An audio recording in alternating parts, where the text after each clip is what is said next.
예, 문학과 인간 3주 3차 시 합시다.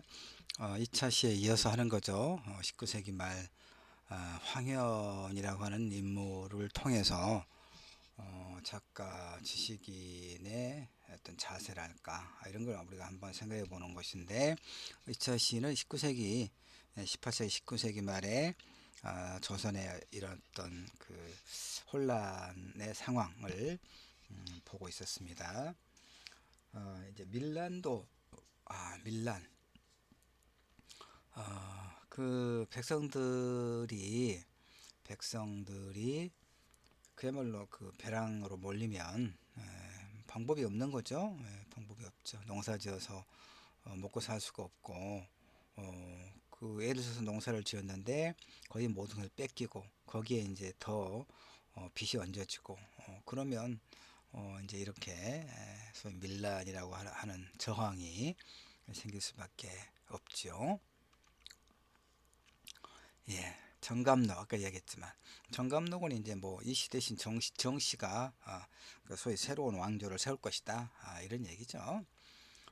조선 후기 민중들이 갈망하던 고통 없는 세상을 실현시켜줄 해방자, 민중의 우상으로서 이제 그러니까 많은 사람들이 이 정감록에 따라서 이제 여기 일테면 십승지라고 해서 그 이제 사람들이 줄을 이제 이를테면 짐을 싸서 다 어딘가를 떠나는 거죠. 인구 이동. 아, 이씨 왕조가 멸망하고 참이슬이죠. 참이슬. 그러니까 많은 사람들을 현혹하는 그릇된 어떤 그 이야기들. 아, 밀란이 고종 때까지. 자, 이제 동학 그 밀란의 이제 그 백성들의 그런 어떤 저항의 최고의 봉우리는 동학 농민 전쟁이라고 하죠. 동학 농민 전쟁 1896년에 일어나나요? 최재우가 이제 경주 사람인데 최재우가 소위 동학 이제 천도교로 나중에 이름이 바뀌었는데 동학을 세웠죠. 예. 이제 최재우가 동학을 이제 세울 때는 그야말로 이제 무슨 주문을 암송하고 부적을 붙이고 뭐 병을 고치고 그야말로 주술적인 그러니까 샤머니즘 도교적 색채를 띠고 있었어요. 그런데 이제 서양 세력과 서학의 동양 침투 앞에서 동아시아의 중화문화권의 위기 거기에 더해서 우리나라의 부국 안민의 계책에 부심한 어려운 말들이 많이 있죠. 한자들이 민족 저주 사상이다. 그러니까 이제 서학의 그러니까 우리 내부도 어려웠는데 이제 서양 세력이 이렇게 호시탐탐 노리고 있는 그런 상황이었잖아요. 그럴 때 서학에 맞선 그런 어떤 그 정신 세계로서의 동학 일정하게 그래서 이제 그 정감록 과는 좀 다른 측면에서 하나의 종교로서 영향력을 확대해 가고 있었다라고 말할 수가 있어요. 그런데 아, 후천 계백 사상, 그러니까 모든 종교가 그래요. 현실 너머에 어떤 그 소위 뭐 천국이라든가 극락이라든가 그런 어떤 세계를 그러니까 당대의 삶이 너무나 고통스러우니까 그런 사람들에게 그 고통 그 억압에서 풀려난 어떤 세계를 소위 말하면 비전을 제시하는 건데 동학의 사람들이 몰렸던 것 중에 하나가 뭐였냐면 그야말로 그 신분의 귀천 남녀의 귀천 이걸 넘어선 어떤 평등 사상을 얘기하는 거예요. 그러니까 얼마나 많은 사람들이 남녀가 평등하다는 거예요. 지금 21세기 한국도 뭐 사실은 여러 가지 그 논란이 있죠. 그런데 어쨌든 이 시기에 19세기에 동학에서 남녀가 평등하고 그다음에 반상이 평등하다. 모두가 그 하나님 앞에 하늘처럼 귀한 존재다라고 이야기하는 거죠. 얼마나 이를테면 그 많은 사람들에게 그 많은 사람들 중에서는 양반 계층은 제외해야겠죠. 그들은 자 봅시다. 이렇게 근데 이제 특히 이게 내세가 아니라 이 동학이 이제 더 많은 사람들에게 그 어떤 뭐 호감을 불러일으켰다거나 그런 것은 이것이 있네요. 내세가 아닌 현세에서 인간 평등의 새 사회를 건설. 굉장히 혁명적인 이념이죠, 여러분. 그 시천주의 인간 존엄의 주체가 되어서 군대 공동체 지상 천국을 건설하자. 평등한, 이게 이제 그 얼핏 보면 이제 그 자본주의의 그 어떤 모순의 하나의 대안으로 제시됐던 사회주의 내지는 공산주의적 세계관 이념과 굉장히 유사하죠. 현세에서 인간 평등의 새 사회를 건설하자. 모두가 평등한, 그러니까 공동 이제 자본주의 저 사회주의 공산주의는 공동 그 사유재산제가 가지고 있는 모순 때문에 빈부격차가 발생한다. 그러니까 생산 수단을 국가가 또는 사회가 독점해야 된다. 공동 생산, 공동 분배 뭐 이런 것이었잖아요. 근데 어쨌든 지상 천국을 건설한다는 측면에서는 맥락이 같다는 생각이 좀 드는군요. 그런데 이제 동학 세력은 동학당을 중심으로 했지만 그 하단 민원의 대부분은 또 전라도의 농민들이었다는 얘기죠. 왜 그렇겠어요? 이 지역에서 차별과 수탈이 아주 극심했다. 그런 관계가 있죠. 자, 이런 상황. 이게 19세기 후반이에요. 이런 세기를 지나면서 이 시기를 지나면서 조선 사회의 모순이 더욱 복잡하게 드러나는 것은 서양 세력의 위협이 이제 현실화된데 더 이제 그야말로 엎친 데 덮친 격. 예. 서양의 도전, 천주교 확산, 이양선의 출몰과 개국 통상의 요구, 이런 격변기에 맺힌 황야는 1855년에 태어났군요. 1910년은 여러분 어떤 사건이 있었습니까? 3월 1일 날 독립만세 운동이 있었죠. 그때 56세 되던 죽었어요. 1910년 미안합니다. 1919년에 3.1 만세 운동이 있었고요. 1910년은 국권이 상실되던 해, 외교권이 상실되던 해죠. 그때입니다. 그때 이제 나라가 망했다. 이 비보를 듣고 절명시 내수와 유서를 남긴 채 죽었다는 얘기죠. 황현. 자, 절명시. 자, 매천 황현은 내가 죽어서까지 유서에 남겨. 내가 죽어서까지 을을 지켜야 할 까닭은 없다. 왜냐하면요, 조금 이따 보겠지만 황현은 벼슬하지 않았어요. 아까 앞에서 2차 시에서 누누이 이야기했지만 이 권문세족들의 매관매직, 이래서 과거를 통해서 그 관직에 나아갈 길이 다 가로막혔단 말이에요. 그러니까 황현도 바로 그런 이유로 인해서 관직에 나가지는 못했어요. 그러니까 벼슬을 하지가 않았어. 그러니까 조선 왕조에 충성을 해야 될 이유가 없어. 녹을 먹지 않았으니까. 그래서 스스로 그렇게 말해요. 내가 죽어서까지 을을 지켜야 할 까닭은 없다. 이 을은 이제 조선 왕조에 대한 걸 말하죠. 그런데 나라가 선비를 기른 지 500년이 되었는데 나라가 망했어. 이런 치욕을 당해서 한 사람도 죽는 이가 없다면 어째 통탄스러운 일이 아니겠는가. 이렇게 합니다. 그래서 이제 시 4편을 남기고 죽는데 한번 볼까요? 새와 짐승도 바다와 산에서 슬피 우는데 우리나라는 이제 사라졌다네. 나라가 사라져버린 거. 세상에 나라가 사라져버렸어. 등불 아래 책 덮고 옛일 회상하니 인간 세계에 글 아는 사람 되기도 어렵구나. 정말.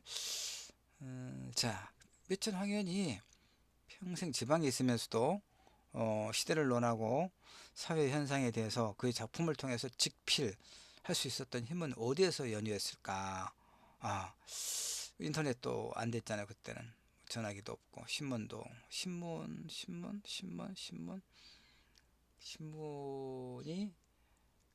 신문이 없었겠네. 매천 황현 한말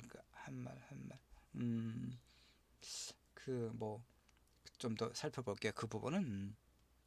근데 이제 어쨌든 이 광양에 순천 옆에 광양에, 그러니까 원래 그 할아버지 고향이에요. 매천은 이제 서울에서 태어났는데, 서울 경기도에서 태어났는데 할아버지 고향이어서 이렇게 이제 내려와서 자리 잡고 살거든요. 근데 이제 그 할아버지가 이 그 벼슬이 끊긴 그 어떤 가문의 영예를 되찾기 위해서 꼭 이 매천 황현이 손자가 과거에 급제해서 벼슬에 나아가기를 바란 거예요, 할아버지가. 그래서 이제 그 가산을 부지런히 이를테면 재산을 모아서 그것을 오로지 매천 황현이 과거에 급제할 수 있도록 공부를 뒷받침해 준 거야. 책을 한 3천여 권 장만하게 해주고, 그의 아버지도 마찬가지. 그래서 그가 탐독했던 수많은 서적과 함께 그의 교육 관계, 사실 이제 교육 관계, 이제 어떤 벗들과 어떤 그 작가 지식인들과 교류했는가 뒤에서 보겠지만, 사실 교류한 것도 별로 없어요. 그 광양이라고 하는 이제 지금은 아니지만 그때는 이제 뭐 교통도 그렇고 지리적으로 이렇게 외벽진 곳이니까. 그래서 하여튼 뭐 책을 탐독한 거죠. 책을. 그래서 뚜렷한 학문 스승도 스승이라고 할 만한 것도 없고, 그래서 학맥이라든가 사상적 계보라고 할 것도 없어요. 그야말로 이제 스스로 공부하는 거죠. 스스로 한 3천여 권, 할아버지 아버지가 마련해 준 책을 한 3천여 권 공부를 하면서, 물론 이런저런 사람들을 만나지 않은 건 아니지만 그 교류의 폭이 지극히 이제 제한적이었다, 이런 얘기예요. 11살 때 이제 출생지가 또 광양이라고 나왔네. 내가 뭘 조금씩 정확하게 좀 부정확한 정보를 이야기했나요, 앞에? 광양에서 11살 때 출생지 광양에서, 하여튼 내가 다른 자료를 보니까 어쨌든 뭐 그건 크게 중요한 건 아니고, 하여튼 광양에서 그리 멀지 않은 구례로 가서 왕석보. 왕석보는 저기 우리 담양에 부동산 자락 올라가기 전에 그 시경정이 있고, 그 다음에 무슨 뭐죠? 뭘로 생각이 안 나네. 그 많이 갔던, 하여튼 그 여러분 알 거예요. 지금 내가 이 정도 이야기하면. 시경정이 있고, 그 다음 좀 올라갈 때 뭐 정원 있잖아요. 조선시대 그 자연 정원, 그 왕석보의 정원이잖아요. 왕석보, 그의 아들 왕사가의 동생들은 사찬, 이런 사람들과 이제 그 서로 교유하고 관계를 유지했어요. 이제 이들은 지사적 기질을 가졌다. 시에서 매우 뛰어난. 왜 지사적 기질을 가졌겠어요, 여러분? 벼슬하지 않았으니까. 예. 벼슬자리를 얻어서 이제 관직에 나아가서 뭐 어떤 힘과 권력과 어떤 뭐 부와 명예, 이런 것을 얻지 못했어요, 거의. 그러니까 지사적 기질을 가질 수밖에. 지사적 기질이라는 게 뭡니까? 무엇이 옳고 무엇이 그른가를 아주 맹렬하게 따지는 거죠. 자, 그런 인물들과, 그러니까 매천도 자연스럽게 이제 그런 어떤 생태적으로, 환경적으로 그런 지사적 기질을 가질 수밖에 없었죠. 벼슬하지 못하고.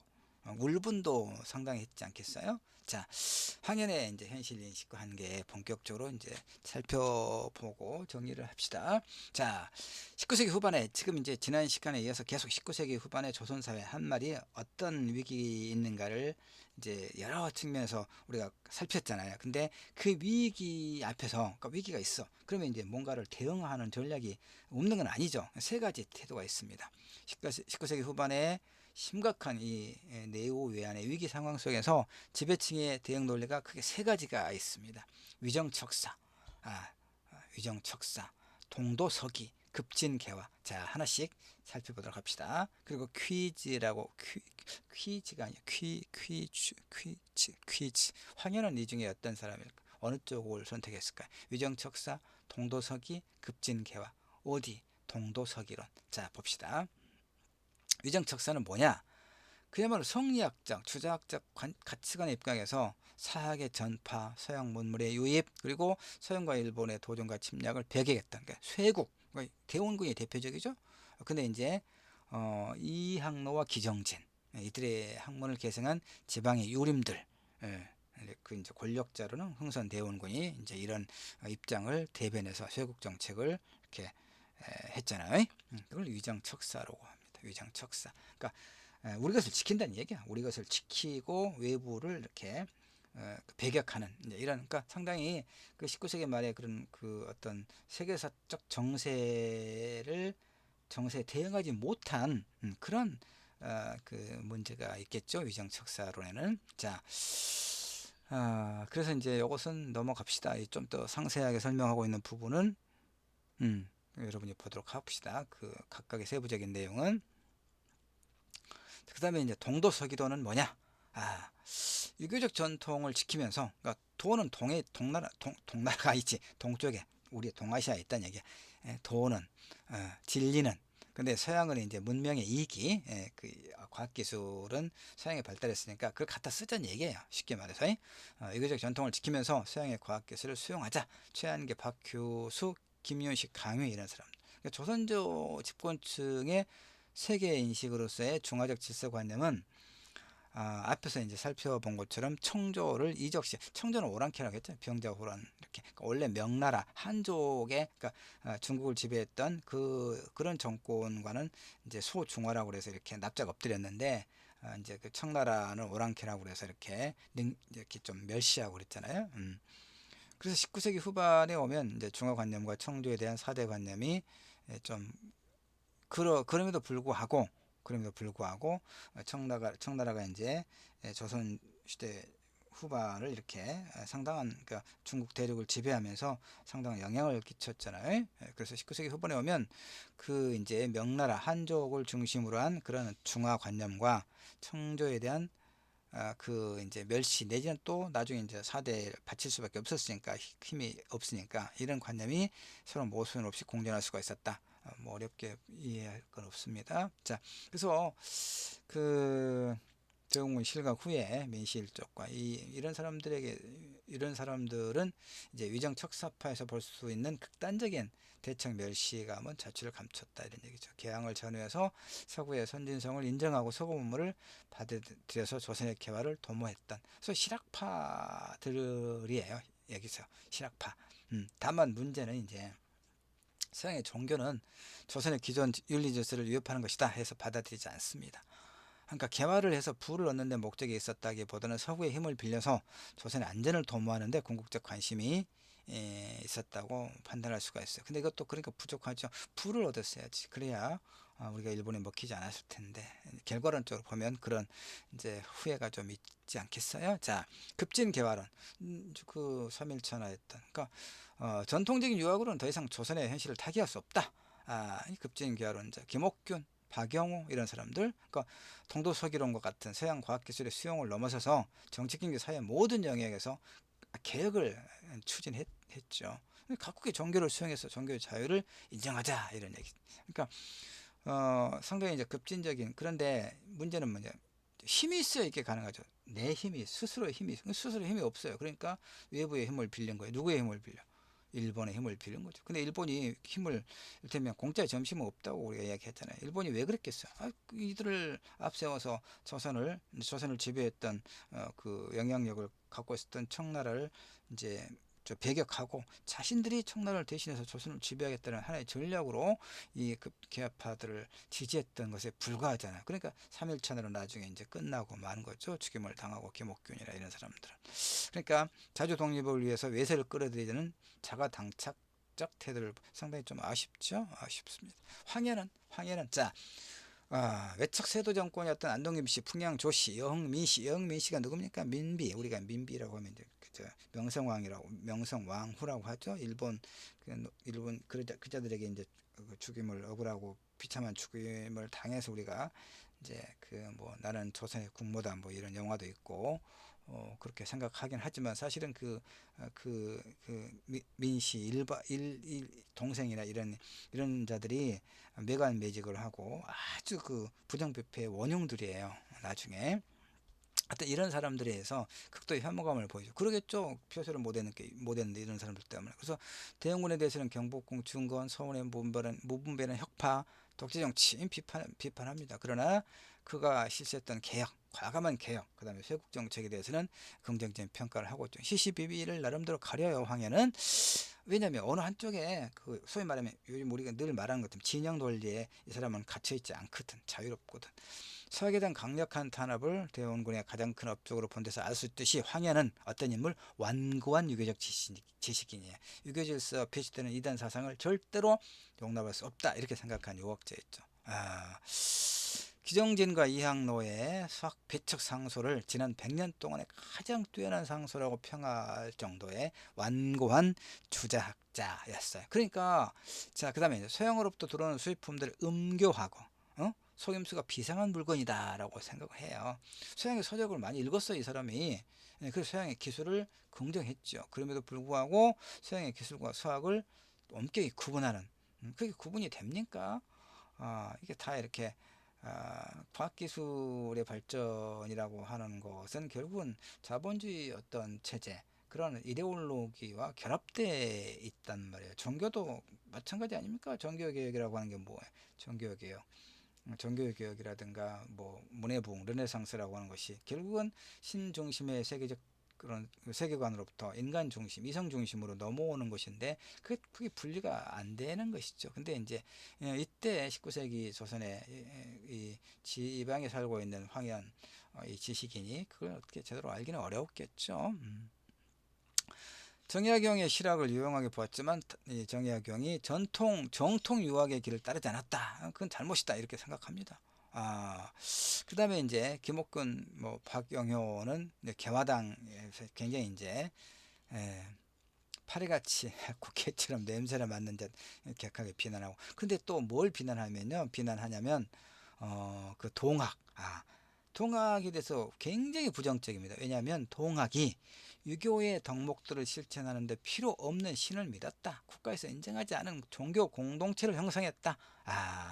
동학을 수학과 같이 위험한 이단이라고 확신해요. 그러니까 이게 상당히 이 황현이 좀 이런 부분을 제대로 이해하지 못하고 있는 게 뭐냐면 볼까요? 이거 넘어가고요. 여기.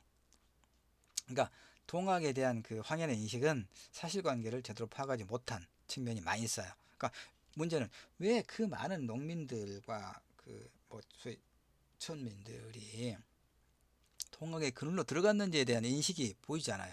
동학에 가담한 피지배층이 동학을 통해 새로운 사회를 향한 희망을 얻고 기존의 가치관 및 질서와 단절할 수 있는 계기를 갖게 되었다는 점에 대해서는 눈 감고 있는 거. 그러니까 이게 그 국가가 허용한 그런 어떤 종교라거나 학문이 아니다, 이단이다라고 배척한 건 이건 굉장히 현실 인식의 어떤 부족함, 단견이다라고 말할 수 있습니다.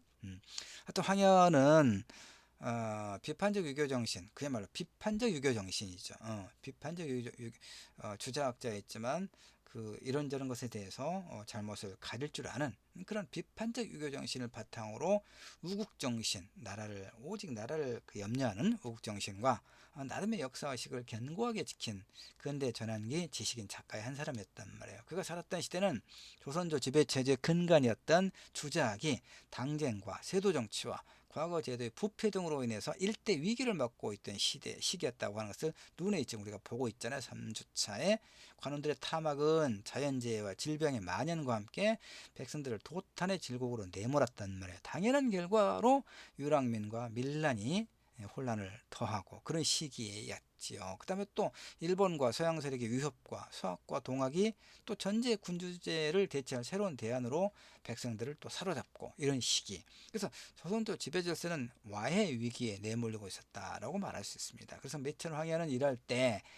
지배체제 담당층을 향해 매섭게 비판을 했죠. 그러나 그의 현실 인식 혹은 역사의식의 한계로 인해서 주자학적 질서의 틀에서는 벗어나지 못했어요. 그래도 불구하고 왜 이제 우리가 이 시간에 작가란 무엇인가를 묻는 3주차 수업에서 2013차 시를 시간을 들여서 황현을 공부하냐면 바로 그런 어떤 한계를 갖고 있음에도 불구하고 나라가 망했다는 소식을 듣고 음독자결로 항거했다고 이런 태도를 우리가 한번 생각해 보자는 것이지요.